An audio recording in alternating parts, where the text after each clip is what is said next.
नमस्कार, मैं हूं आपके साथ अनुष्का राय और आप देख रहे हैं दबंग इंडिया 24 न्यूज। अमरावती लोकसभा चुनाव क्षेत्र की इंडिया गठबंधन के कांग्रेस प्रत्याशी बलवंत वानखेड़े ने हजारों कार्यकर्ताओं को संबोधित करते हुए विरोधियों पर जमकर निशाना साधा। हाल ही में कांग्रेस छोड़कर बीजेपी में शामिल हुए पूर्व विधायक केवल राम काले को उनकी राजनीतिक आत्महत्या करार देते हुए उन्होंने केंद्र सरकार को घेरा। मेलघाट के विकास में बाधा बने टाइगर प्रोजेक्ट के कड़े कानूनों में शिथिलता लाने के लिए पूर्व सांसद नवनीत राणा ने कोई काम नहीं किया। धारनी शहर में अपन प्रचार के दौरान कांग्रेस प्रत्याशी बलवंत वानखेड़े ने दबंग इंडिया 24 न्यूज से खास बातचीत की। आहे की मेळघाटात रोजगारचा खूप अभाव आहे आणि लोकसभेची निवडणूक लागलेली आहे। अशा कंडिशनमध्ये मेळघाटची परिस्थिती अशी आहे की आजच्या तारखेला धारणी आणि चिखलदरा तालुक्यातून कमीत कमी 40,000 लोक मेळघाट क्षेत्राच्या बाहेर आहे कामावर। तर हे जे कमतरता आहे ते राजकीय पक्ष म्हणून एक कोणता पक्ष असे ही हे कमी भरून काढण। मुळात यासाठी राजकीय इच्छाशक्ती पाहिजे होती अगोदरच्या सरकारला। मग ते कोणतंही सरकार असेल तर इच्छाशक्तीच्या भरोशावर जर आणि मूळ त्यांचं काय प्रश्न आहेत, मेळघाटचे काय प्रश्न आहेत हे जर याचा जर विचार केला असता, याचा जर अभ्यास केला असता तर निश्चितच इथं रोजगार निर्मिती झाली असती। मग अनेक माध्यमातून रोजगार निर्मिती इथं होऊ शकते।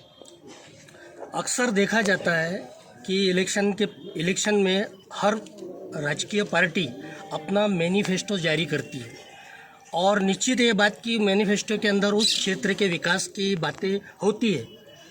कांग्रेस ने भी अपना मैनिफेस्टो जाहिर किया है, लेकिन प्रचार में कहीं भी मैनिफेस्टो की बात दिखाई नहीं देती।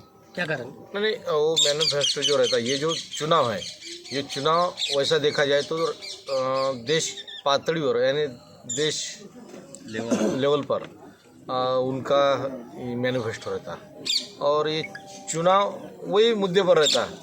फिर भी जो मतदार संघ है उसके कुछ मूलभूत प्रश्न रहते हैं, कुछ बातें रहते हैं, तो उस पर चुनाव लड़ते और आखिरकार जो प्रचार रहता, प्रचार जो स्थानिक मुद्दे उस पर ही आता, क्योंकि सामान्य जनता जो है उसको वो राष्ट्रीय लेवल का कुछ करना नहीं पड़ता और कुछ उनके दिमाग में नहीं रहता, इसलिए वो स्थानिक स्तर पर ही वो प्रश्न रहता। लेकिन सर, देश के प्रधानमंत्री मोदी जी ये कहते हैं कि कांग्रेस ने जो मैनिफेस्टो जारी किया है उसके अंदर मुस्लिम लीग की छाप नज़र आती है। इस पर क्या बोलेंगे आप?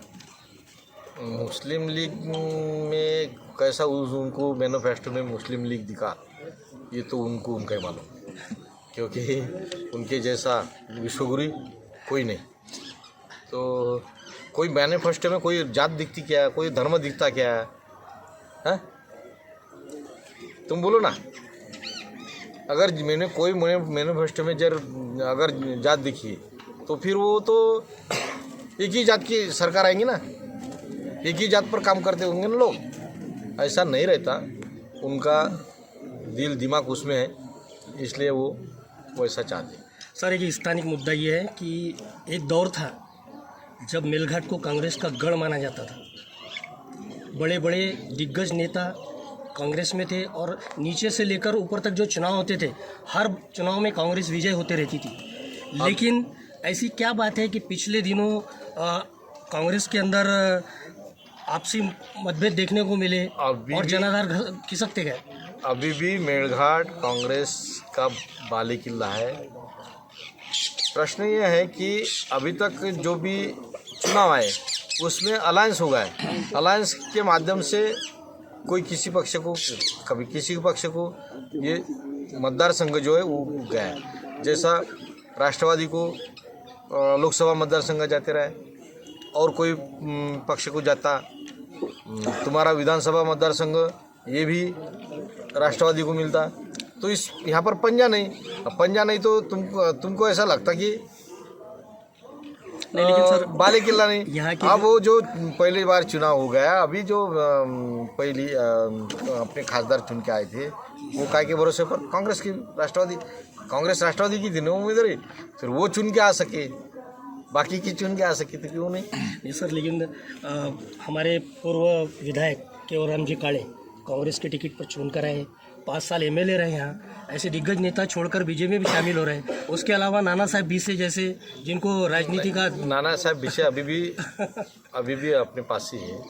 वो कांग्रेस के आखिर तक, जो आखिरी दम तक वो कांग्रेस की रहेंगे, उसमें कुछ ये नहीं। रहा केवल राम जी का विषय, तो केवल राम जी की ये राजकीय आत्महत्या है, ये लिख लेना मेरे अभी तुमने इसमें नहीं दे रहा है, मैं मुलाकात में नहीं दे रहा, तो तुमने खुद ध्यान में रखना कि केवल राम काड़ी की राजकीय आत्महत्या ये है, क्योंकि उसने जो खुदी डाला वो पानी जिसमें सूखे खुदी डाला। हाँ भाऊ, एक प्रश्न असा आहे की माझा बसवंत वानखडे एक ग्रामपंचायत सदस्य, सरपंच पासून आता थेट खासदार, तर तुम्ही स्वतः काय बघता की तुम्ही एक खासदार निवडून येऊ शकता? नाही, मी खासदार येऊ शकतो म्हणजे काय, मुळात जे काही लोकांनी माझ्यावर जबाबदाऱ्या दिल्या, मग ग्रामपंचायतचा सदस्य असेल, मग सरपंच असेल, जिल्हा परिषदचा सदस्य असेल, जिल्हा परिषदचा सभापती असेल, आमदार असेल, ह्या सगळ्या ज्या काही जबाबदाऱ्या दिल्या लोकांनी, ते लोकांच्या सेवेसाठी दिल्या आणि त्याचा उपयोग मी खरोखर लोकांच्या सेवेसाठी केला.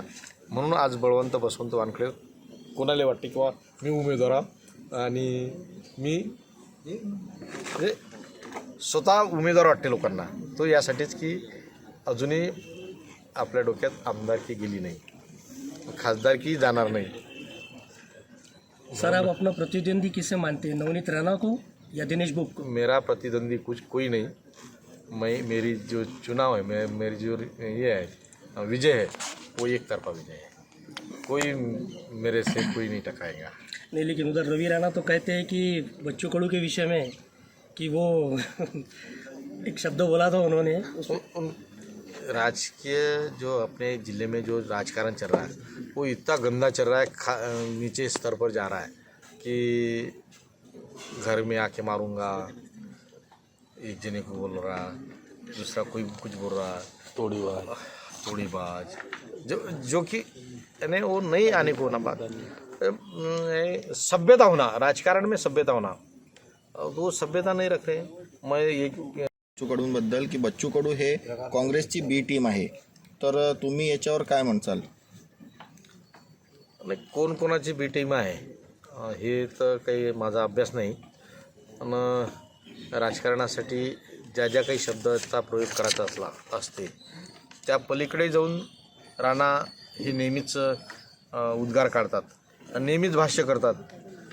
त्यांच्या भाष्याला काही हे नाही, म्हणजे मी तर म्हणतो ज्योतिषच्या पलीकडे त्यांचे भाष्य असतात, ते त्यांना ते शोभते ते करतात.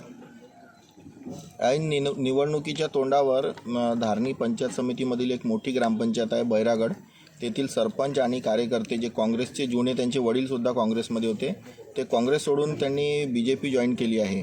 तर अशा परिस्थितीमध्ये आपण बाकीचे जे आपले कार्यकर्ते आहे त्यांना काय संदेश द्याल? नाही, कधी असं होते की नेता जाते पण कार्यकर्ते जात नाही. कार्यकर्ते तिथंच असतात, कारण ते त्या पक्षाशी त्याची इमान राखत असतात. आता तुम्ही पाहिलं असेल, शिवसेना फुटली, कोणासोबत जनाधार आहे? उद्धव बाळासाहेब ठाकरे सोबत करतात. राष्ट्रवादी फुटली, कोणासोबत जनाधार आहे? माननीय शरदचंद्रजी पवार साहेबांसोबत. तर लोकांचा विश्वास त्या पक्षावर असते, त्या पक्षाची त्याला बांधिलकी असते, म्हणून ते पक्षासोबत राहतात. नेते आपापल्या स्वार्थासाठी जातात आणि ही काही आता नवीन बाब राहिली नाही महाराष्ट्रासाठी. कारण तुम्ही हा प्रश्न मला विचारला नाही की राणाजीनं स्वाभिमान पक्ष सोडला म्हणून, हा का विचारला नाही तुम्ही? राणाजीनं नाही सोडला, त्यांच्या पत्नी. ते संस्था बघा त्या पक्षाचे. राणाजीनं. एक शेवटचा प्रश्न, मेलघाट में एक डिमांड, एक मांग बहुत अरसे से उठ रही है, भोकर बर्डी से लेकर परतवाड़े तक 4 लेन बनाने की. क्या आप मेलघाट की जनता को चुन कर आने के बाद में ये उपहार देंगे? अभी यहाँ जो महाभारत खड़ा वही मुद्दे पर था वो कि जो एनओसी है, एनओसी केंद्र की जो एनओसी है वो केंद्र की एक एनओसी नहीं, लाई अभी तक सर खासदार ने। आज के अखबार में खबर है कि केंद्र सरकार ने जहाँ जहाँ पे वन विभाग के जो कठोर कानून है उसमें शिथिलता लाई है करके। तो अब तो बहुत आसान बात होगी कि 4 लेन बन सकता है अगर वो उसका पाठ पुरावा अगर जनप्रतिनिधि करे तो। मैं तो वही बात कर रहा ना, क्या होगा ये केनों से नहीं लाई, उससे तो गाले दिए एक में को गाले दिया ना, सुना ना आपने? हाँ श्रेयवादाची लढाई झाली त्याच्यामध्ये. श्रेयवाद बरं ठीक आहे, धन्यवाद. मजा आली का नाही?